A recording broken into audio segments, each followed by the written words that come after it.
மார்கழி டே 20 கோலம் பார்க்கலாமா? இன்றைக்கி கொஞ்சம் லேட் ஆகிடுச்சு எழுந்துக்கிறதுக்கு, அதனால் கோலம் போடுறத என்னால் எடுக்க முடியல.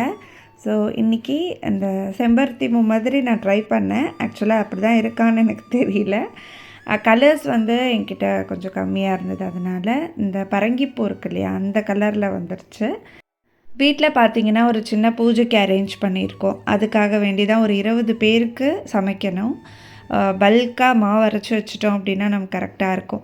இது பார்த்திங்கன்னா 10 டம்ளர் இட்லி அரிசி.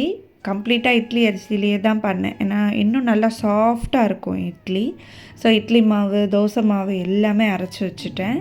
இப்போ 10 டம்ளர் அரிசி அப்படின்னா 3 கப்பு உளுந்து போட்டு அரைச்சி வச்சுட்டேன். அதுவே ஒரு 2-3 தடவை அரைச்சேன் நான்.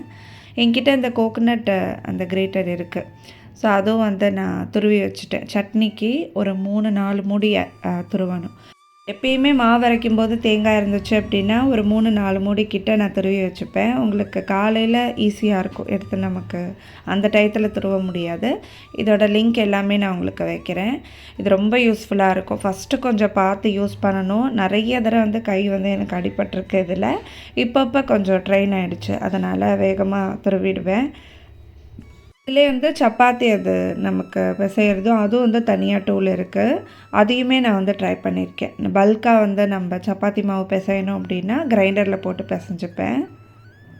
இதெல்லாம் பண்ணி முடிக்கிறதுக்கே பார்த்திங்கன்னா எனக்கு கிட்டத்தட்ட ஒரு 2 மணி நேரம் மேலே ஆயிடுச்சு. நாளைக்கு லாங் வீடியோ வரும், மிஸ் பண்ணாமல் பாருங்கள்.